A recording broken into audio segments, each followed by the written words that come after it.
Subscribe करें हमारे channel को और बेल आइकन को क्लिक कीजिए ताकि आने वाली नोटिफिकेशन आपको जल्द से जल्द मिल सके। गुड मॉर्निंग प्यारे बच्चों। अज मैं तुहाडे वास्ते तुहाडी बुक का 3rd चैप्टर राणी साहिब कौर लेके हाजिर हाँ। देखो बच्चों, अज भी महिला समानता दिवस है। ठीक है भी महिला समानता दिवस की है भी जड़ियाँ औरतां ने उन्होंने बराबर का हक मिलना चाहिए है। औरतां भी किसी पक्षों कमज़ोर नहीं होंदियां। ते अज जिहड़ी मैं तुहानू जीवनी सुना रही हाँ राणी साहिब कौर, ये जीवनी भी ऐसी चीज़ वाल इशारा कर रही है। तो देखो प्यारे बच्चों, राणी साहिब कौर बारे आप चैप्टर स्टार्ट कर रहे हैं। बहुत सोहना चैप्टर है, बहुत ध्यान नाल तुसी इसनू पढ़ना है, मनन करना है इस उत्ते। तो देखो सब तो पहला थोड़ा दस दिनी हाँ कि पटियाले का महाराजा सीगा अमर सिंह दे 2 जवाक सीगे, राणी साहिब कौर जो कि विआही हुई सी फतेहगढ़ के राजा जैमल सिंह नाल, अते छोटा मुंडा सीगा साहिब सिंह मतलब जदों पटियाले के महाराजा अमर सिंह का जदों देहांत हो जाता है तो उन्होंने सुपुत्र साहिब सिंह गद्दी उत्ते बैठता है। तो उस समय जोड़ा साहिब सिंह उसकी गद्दी उत्ते बैठण वेले सिर्फ उम्र होंदी है 7 साल, मतलब एक छोटा बच्चा होंदा है। तो एक छोटा बच्चा जदों पूरे राजपाट को संभालने वास्ते बैठता है तो बहुत मुश्किल आंदियां ने। तो उस वेले राणी साहिब कौर सीगी जिहड़ी जो कि विआही हुई सीगी फतेहगढ़ विआही हुई सी, उसने अपने प्यो के साम्राज नूं अपने भरा के साम्राज नूं किवें बचाया सी, किवें अकलमंदी नाल बचाया सी, ये जीवनी विच दसदे हां।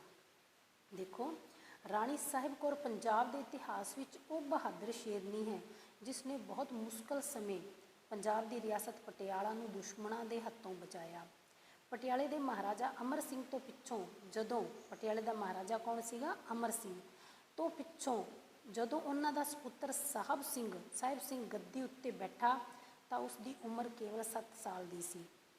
सिट्टे वजों रियासत की वागडोर एक तो बाद एक बड़े चलाक धोखेबाज ते लूण हराम वजीरां दे हत्थ आउंदी रही, जिस कारण रियासत की हालत दिनों दिन निगड़ती गई।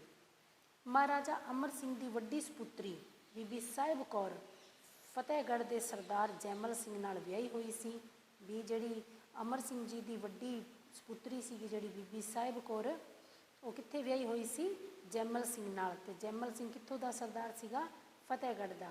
राणी साहिब कौर ने अपने पेकियां की रियासत का जदों ये हाल सुनिया तो उसका दिल कंब उठिया। उस विच एक चंगे प्रबंधक वाले सारे गुण सन ते इस दे नाल देश प्रति प्रेम भी कुट कुट के भरिया होया सी। पटियाले नाल एक तां पेकियां दे रिश्ते कारण मोह, दूसरा कौम की रियासत ते तीजा साहिब सिंह नाल भैन दा प्यार।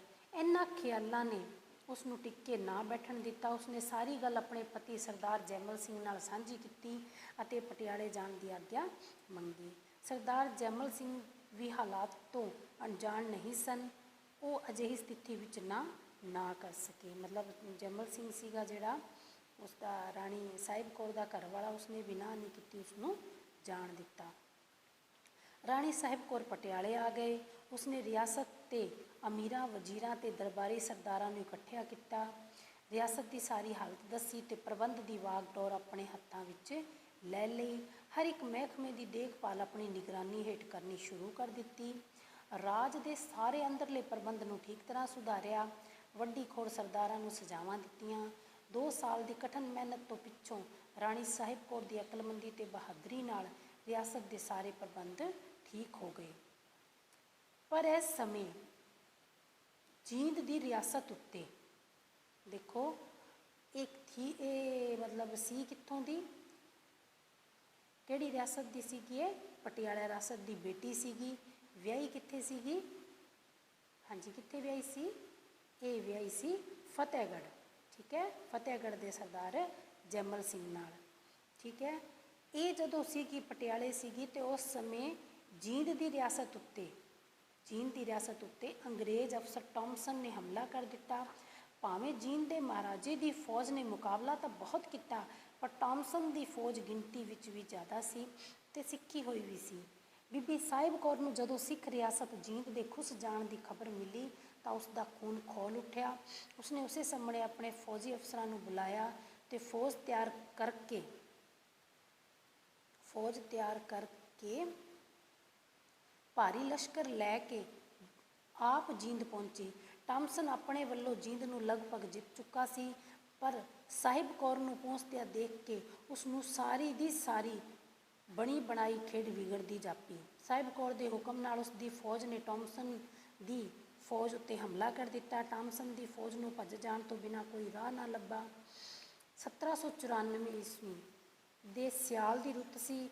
ਰਿਆਸਤ ਦਾ ਕੰਮ ਆਰਾਮ ਨਾਲ ਚੱਲ ਰਿਹਾ ਸੀ। ਫਿਰ ਅਚਾਨਕ ਇੱਕ ਦਿਨ ਹਰਕਾਰਾ ਰਾਜ ਮਹਿਲ ਵਿੱਚ ਆਇਆ। ਹਰਕਾਰਾ ਹੁੰਦਾ ਸੂਚਨਾ ਦੇਣ ਵਾਲਾ। ਉਹ ਆਇਆ। ਉਸਨੇ ਰਾਣੀ ਸਾਹਿਬ ਕੌਰ ਨੂੰ ਦੱਸਿਆ ਕਿ ਅੰਟਾ ਰਾਓ ਮਰਹਟੇ ਦਾ ਖਿਆਲ ਪਟਿਆਲੇ ਉੱਤੇ ਅਚਨਚੇਤ ਹਮਲਾ ਕਰਨ ਦਾ ਹੈ ਤੇ ਉਹ ਰਿਆਸਤ ਪਟਿਆਲਾ ਵੱਲ ਵੱਧਦੇ ਆ ਰਹੇ ਹਨ। ਬੀਬੀ ਸਾਹਿਬ ਕੌਰ ਦਾ ਖੂਨ ਉਬਾਲੇ ਖਾਣ ਲੱਗਾ। ਉਸਨੇ ਇੱਕ ਸ਼ਾਹੀ ਦਰਬਾਰ ਲਾਇਆ। ਸਾਰੀ ਗੱਲ ਸਰਦਾਰਾਂ ਤੇ ਦਰਬਾਰੀਆਂ ਨਾਲ ਕੀਤੀ ਤੇ ਦਰਬਾਰੀਆਂ ਦਾ ਧਿਆਨ ਆਪਣੇ ਵੱਲ ਕਰਦਿਆਂ ਫਰਮਾਇਆ, ਮੇਰੇ ਪਿਆਰੇ ਭਰਾਓ, ਪਹਿਲਾਂ ਵੀ ਨਾਨੂ ਮੱਲ ਵਜ਼ੀਰ ਦੀਆਂ ਸ਼ਤਰੰਜ ਦੀਆਂ ਚਾਲਾਂ ਕਾਰਨ ਮਰਹਟਿਆਂ ਦੇ ਮੂੰਹ ਨੂੰ ਲਹੂ ਲੱਗ ਚੁੱਕਿਆ ਸੀ। ਰਿਆਸਤ ਪਟਿਆਲਾ ਨੂੰ ਵੇਖ ਕੇ ਉਹਨਾਂ ਦੇ ਮੂੰਹ ਵਿੱਚ ਪਾਣੀ ਭਰ ਆਇਆ ਹੈ। ਇਹੋ ਕਾਰਨ ਹੈ ਕਿ ਉਹ ਨਿੱਤ ਨਵੇਂ ਸੂਰਜ ਪਟਿਆਲਾ ਵੱਲ ਵੱਧਦੇ ਆ ਰਹੇ ਨੇ। ਉਹਨਾਂ ਦੀ ਇਹ ਮਰਜ਼ੀ ਹੈ ਕਿ ਇੱਥੋਂ ਦਾ ਸਾਰਾ ਮਾਲ ਅਸਬਾਬ ਕਾਬੂ ਕਰ ਲੈਣ, ਸਾਡੀ ਸੁਤੰਤਰਤਾ ਖੋਹ ਲੈਣ ਤੇ ਇਸ ਰਿਆਸਤ ਨੂੰ ਗੁਲਾਮੀ ਦੀਆਂ ਜੰਜੀਰਾਂ ਵਿੱਚ ਜਕੜ ਦਿੱਤਾ ਜਾਵੇ। ਜੇ ਤੁਸੀਂ ਆਪਣੀ ਇੱਜ਼ਤ ਬਚਾਉਣਾ ਚਾਹੁੰਦੇ ਹੋ ਤਾਂ ਤੁਹਾਨੂੰ ਇਸ ਦਾ ਮੁੱਲ ਕੁਰਬਾਨੀ ਦੀ ਸ਼ਕਲ ਵਿੱਚ ਦੇਣਾ ਪਵੇਗਾ। ਆਓ ਇਕੱਠੇ ਹੋ ਕੇ ਆਪਣੀ ਇੱਜ਼ਤ ਤੇ ਕੌਮ ਦੀ ਇੱਜ਼ਤ ਲਈ ਧਰਮ ਯੁੱਧ ਵਿੱਚ ਜੂਝੀਏ। ਇਸ ਸਮੇਂ ਮੇਰਾ ਤੇ ਤੁਹਾਡਾ ਸਭ ਦਾ ਇਮਤਿਹਾਨ ਦਾ ਵਕਤ ਹੈ। ਸਾਹਿਬ ਕੌਰ ਦਾ ਲੰਬਾ ਭਾਸ਼ਣ ਸੁਣ ਕੇ ਦਰਬਾਰੀਆਂ ਦਾ ਖੂਨ ਖੌਲ ਉੱਠਿਆ। ਦੇਸ਼ ਪਿਆਰ ਦੇ ਵਲਵਲੇ ਜਾਗ ਉੱਠੇ ਤੇ ਉਹ ਸਭ ਜੰਗ ਲਈ ਤਿਆਰ ਹੋ ਗਏ। ਮਰੰਦਾਪੁਰ ਦੀ ਥਾਂ ਉੱਤੇ ਇੱਕ ਪਾਸੇ ਅੰਟਾ ਰਾਓ ਤੇ ਲਛਮਣ ਰਾਓ ਮਰਹਟੇ ਸਰਦਾਰ 30,000 ਤੱਕ ਦੀ ਗਿਣਤੀ ਦੀ ਹਥਿਆਰਬੰਦ ਫੌਜ ਲੈ ਕੇ ਆ ਗਏ। ਦੇਖੋ, ਇਹ ਯੁੱਧ ਹੋਇਆ ਸੀਗਾ ਮਰੰਦਾਪੁਰ ਨਾਂ ਦੀ ਥਾਂ ਸੀਗੀ। ਅੰਟਾ ਰਾਓ ਤੇ ਲਛਮਣ ਰਾਓ ਦੋ ਭਰਾ ਸੀਗੇ, ਮਰਹਟੇ ਸਰਦਾਰ ਸੀਗੇ। ਇਹਨਾਂ ਦੀ ਫੌਜ ਦੀ ਗਿਣਤੀ ਸੀਗੀ 30,000। ਇਹ ਹਥਿਆਰ ਲੈ ਕੇ ਆ ਗਏ ਤੇ ਦੂਜੇ ਪਾਸੇ ਸਾਹਿਬ ਕੌਰ ਦੀ ਫੌਜ ਦੇ 7,000 ਦੇਸ਼ ਭਗਤ ਸਿਰ ਤਲੀ ਤੇ ਰੱਖ ਮੈਦਾਨੇ ਜੰਗ ਵਿੱਚ ਆ ਡਟੇ। ਇੱਕ ਪਾਸੇ 30,000 ਦੀ ਫੌਜ ਸੀਗੀ ਤੇ ਇੱਕ ਪਾਸੇ 7,000 ਦੀ ਫੌਜ ਸੀ। ਤਲਵਾਰਾਂ ਮਿਆਨ ਵਿੱਚ ਕੱਢਣ ਤੋਂ ਪਹਿਲਾਂ ਸਾਹਿਬ ਕੌਰ ਨੇ ਮਰਹਟੇ ਸਰਦਾਰਾਂ ਵੱਲ ਹਰਕਾਰਾ ਭੇਜ ਕੇ ਇੱਕ ਸੁਨੇਹਾ ਦਿੱਤਾ ਜੋ ਇਸ ਤਰ੍ਹਾਂ ਸੀ ਵੀ ਲੜਾਈ ਕਰਨ ਤੋਂ ਪਹਿਲਾਂ ਰਾਣੀ ਸਾਹਿਬ ਕੌਰ ਨੇ ਜਿਹੜੇ ਮਰਹਟੇ ਸਰਦਾਰ ਸੀਗੇ, ਜਿਹੜੇ ਲਛਮਣ ਰਾਓ ਅੰਟਾ ਰਾਓ ਸੀਗੇ, ਉਹਨਾਂ ਨੂੰ ਇੱਕ ਹਰਕਾਰਾ ਭੇਜਿਆ ਤੇ ਸੰਦੇਸ਼ ਦਿੱਤਾ ਜੋ ਇਸ ਤਰ੍ਹਾਂ ਸੀ, ਪਟਿਆਲਾ ਇੱਕ ਸਿੱਖ ਰਿਆਸਤ ਹੈ। ਇਸ ਦੀ ਇੱਜ਼ਤ ਅਤੇ ਕੌਮੀ ਅਣਖ ਇਸ ਗੱਲ ਦੀ ਆਗਿਆ ਨਹੀਂ ਦੇ ਸਕਦੀ ਕਿ ਬਿਨਾਂ ਕਿਸੇ ਕਾਰਨ ਦੇ ਉਸ ਦੀ ਪ੍ਰਜਾ ਨੂੰ ਤੰਗ ਕੀਤਾ ਜਾਵੇ, ਨਾਹਕ ਲੁੱਟਿਆ ਪੁੱਟਿਆ ਜਾਵੇ। ਅਸੀਂ ਚੁੱਪਚਾਪ ਬੈਠੇ ਰਹੀਏ। ਇਸ ਵਕਤ ਤੁਹਾਡੇ ਵਾਸਤੇ ਦੋ ਹੀ ਗੱਲਾਂ ਹਨ, ਜਾਂ ਤਾਂ ਤੁਸੀਂ ਆਪਣੀ ਫੌਜ ਵਾਪਸ ਲੈ ਜਾਓ ਜਾਂ ਮੈਦਾਨ ਵਿੱਚ ਨਿੱਤਰ ਕੇ ਦੋ ਹੱਥ ਦਿਖਾਓ ਤੇ ਦੇਖੋ। ਹਰਕਾਰੇ ਨੇ ਚਿੱਠੀ ਅੰਟਾ ਰਾਓ ਨੂੰ ਦੇ ਦਿੱਤੀ ਤੇ ਉਸਨੇ ਪੜ੍ਹ ਕੇ ਲਛਮਣ ਰਾਓ ਦੇ ਹਵਾਲੇ ਕਰ ਦਿੱਤੀ। ਉਹਨਾਂ ਦੋਹਾਂ ਨੂੰ ਪਹਿਲਾਂ ਵਾਂਗ ਨਾਨੂ ਮੱਲ ਦੇ ਦਿਵਾਏ ਭਰੋਸਿਆਂ ਉੱਤੇ ਹੀ ਯਕੀਨ ਸੀ। ਉਹਨਾਂ ਨੇ ਸੋਚਿਆ ਕਿ ਆਖਰ ਰਿਆਸਤ ਦੀ ਪ੍ਰਬੰਧਕ ਇੱਕ ਇਸਤਰੀ ਹੀ ਹੈ ਨਾ, ਉਹ ਸਾਡੀ ਇੰਨੀ ਫੌਜ ਦਾ ਕਿੱਥੇ ਮੁਕਾਬਲਾ ਕਰ ਸਕਦੀ ਹੈ। ਇਹ ਜਿਹੜਾ ਨਾਨੂ ਮੱਲ ਸੀਗਾ, ਇਸ ਨੇ ਵੀ ਪਹਿਲਾਂ ਹਮਲੇ ਕੀਤੇ ਸੀਗੇ ਪਟਿਆਲਾ ਰਿਆਸਤ ਉੱਤੇ ਤੇ ਮੂੰਹ ਦੀ ਖਾਣੀ ਪਈ ਸੀ, ਪਰ ਫਿਰ ਵੀ ਉਸਨੇ ਅੰਟਾ ਰਾਓ ਅਤੇ ਲਛਮਣ ਰਾਓ ਨੂੰ ਅਜਿਹੀਆਂ ਗੱਲਾਂ ਦੱਸੀਆਂ ਤੇ ਫਿਰ ਕੁਝ ਜਿਹੜੇ ਅੰਟਾ ਰਾਓ ਲਛਮਣ ਰਾਓ ਸੀਗਾ, ਉਹਨਾਂ ਦੇ ਮਨ ਵਿੱਚ ਇਹ ਵੀ ਆ ਗਿਆ ਸੀਗਾ ਵੀ ਇੱਕ ਔਰਤ ਹੈ ਸੰਭਾਲਣ ਵਾਲੀ ਐਡੀ ਵੱਡੀ ਰਿਆਸਤ ਨੂੰ, ਕੀ ਹੁੰਦਾ ਹੈ, ਮੁਕਾਬਲਾ ਥੋੜ੍ਹੀ ਕਰ ਸਕਦੀ ਹੈ ਸਾਡਾ, ਤੇ ਇੱਕ ਸਾਡੀ ਫੌਜ ਵੀ ਜ਼ਿਆਦਾ ਹੈਗੀ ਹੈ। ਮਰਹਟੇ ਸਰਦਾਰਾਂ ਨੇ ਜੰਗ ਦਾ ਬਿਗਲ ਵਜਾਉਣ ਦਾ ਹੁਕਮ ਦਿੱਤਾ। ਦੋਹੀਂ ਪਾਸੇ ਤਲਵਾਰਾਂ ਲਿਸ਼ਕੀਆਂ। ਤੀਰਾਂ ਦਾ ਤੀਰਾਂ ਨਾਲ, ਤਲਵਾਰਾਂ ਦਾ ਤਲਵਾਰਾਂ ਨਾਲ, ਸਵਾਰਾਂ ਦਾ ਸਵਾਰਾਂ ਨਾਲ ਮੁਕਾਬਲਾ ਹੋਇਆ। ਤੀਜੇ ਪਹਿਰ ਤੱਕ ਬਹੁਤ ਭਿਆਨਕ ਹਾਲਤ ਹੋ ਗਈ ਸੀ।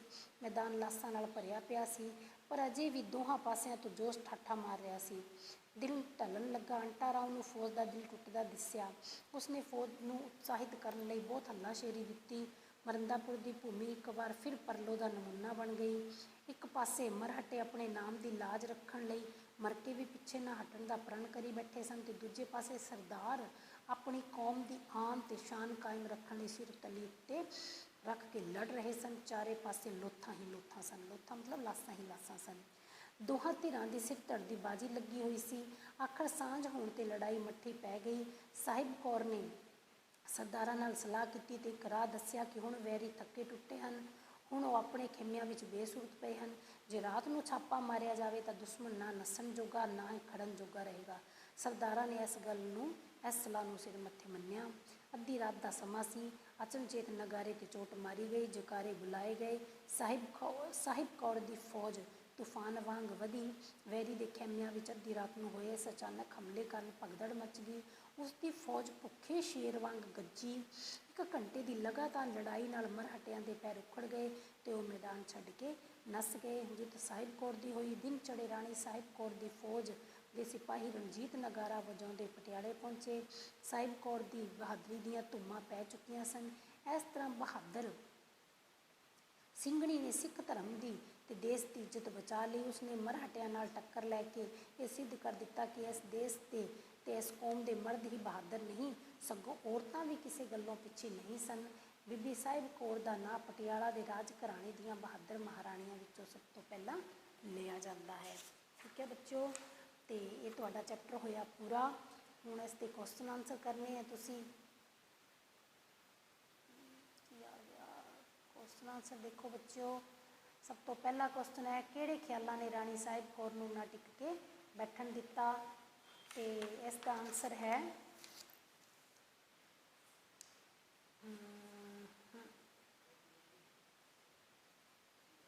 ਪਟਿਆਲੇ ਨਾਲ ਇੱਕ ਤਾਂ ਪੇਕਿਆਂ ਦੇ ਰਿਸ਼ਤੇ ਕਾਰਨ ਮੋਹ, ਦੂਸਰਾ ਕੌਮ ਦੀ ਰਿਆਸਤ ਤੇ ਤੀਸਰਾ ਸਾਹਿਬ ਕੌਰ ਨਾਲ ਭੈਣ ਦਾ ਭਰਾ। ਇਹਨਾਂ ਖਿਆਲਾਂ ਨੇ ਉਸ ਨੂੰ ਟਿਕ ਕੇ ਨਾ ਬੈਠਣ ਦਿੱਤਾ।